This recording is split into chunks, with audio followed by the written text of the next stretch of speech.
Welcome back. You know and love him from the hit series Mr.D, which, by the way, is up for 6 Canadian Screen Awards. Please welcome funny man, proud papa, Gerry Dee. How are you? Yeah.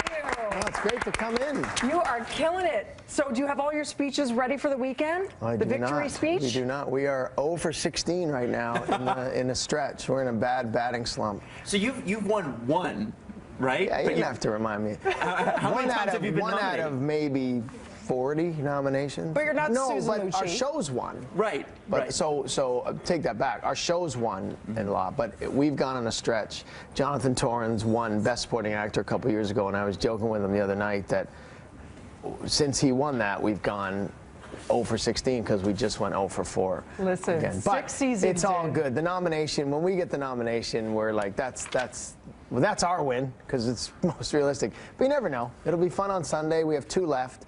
The ideal one would be Best Comedy. So because your family's involved, it would be a family affair. Your daughters. Well, this has been an ongoing conversation because I brought them last year, but they're a pain in the ass when you bring them anywhere because they just whine. I want to go, and this isn't a night where I want to hear that. But they had fun, so we're debating. And then the little boy who's 4.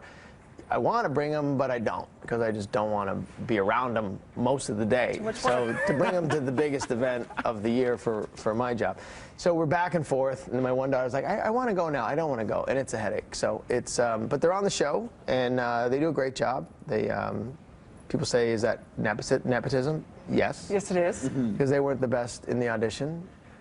There were a couple girls way better than both of them, but I said, Are they yeah, watching this? they're my daughters. Are you gonna watch this because you tweet about them quite a bit too. You're I do. Papa. They're too There was a young. really funny one about it was an overhead shot of the produce section at the grocery store, Yeah. and you're like, my kids just asked, what is that, Dad? Because they don't eat fruits and vegetables. No, they do know what they are. They don't touch them. You know what, I gotta Do tell you, Gerry, I was the same way, picky eater, but once I hit 13, 14, and started to get really, really hungry, I started to eat them. So I said to change for it. I went to my son's school the other day. They did a bring in your parents job thing, and I went in to talk to 4-year-olds, which was absolutely pointless because there's no idea. They're not listening. It's just a waste of time. But I got to see my son open his lunch, and he went right for the chocolate chip banana bread. And I said to my wife, see, that's why he doesn't eat fruits and vegetables. I wouldn't go for the carrot sticks or whatever. I'd go there, and then he's full. But at least there's bananas in it. And Well, then that's her sell. I'm like, yeah, that's not a good sell. And then there was this really cool moment as a dad. You tweeted about homework and that you feel kids should not have to do homework until they're in high school. They should focus on extracurriculars. Talk to us a bit about that. Well, part of that tweet, the humor side was because we were doing the homework. Yeah. So I'm like, because this is just more work for me. Well, my wife, if she's watching, she knows I don't go near that stuff. But I do feel like my kids are coming home, and it's this like, my wife's was very into school and got in high 90s and was driven where I'd study the night before for a test. So I'm like, you know, I worked out, you worked out, like it'll balance out. But it's like grade 1, and my daughter has to, she has homework, and then the homework is she has to color the princess in the show.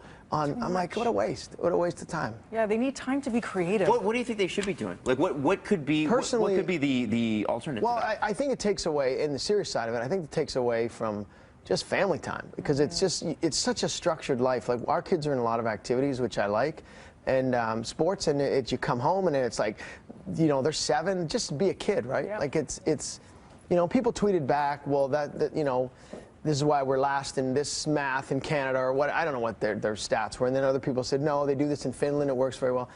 Look, I don't know what the answer is, but I just think, you know, spend more time teaching it in the day, let them have their extracurriculars at night, let them do their things at night, and it's just because it's becoming pressure.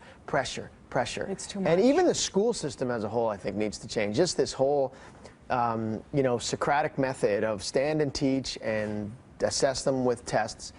We're not assessing them. They're not learning business skills. They're not learning the manners. They're not learning ways to live. Yeah. So I think the whole system is a bit outdated. We could talk to Gerry about this forever. Yeah, really. We could do a full Facebook Live. I know, you're right. What are you going to wear on Sunday, Jer?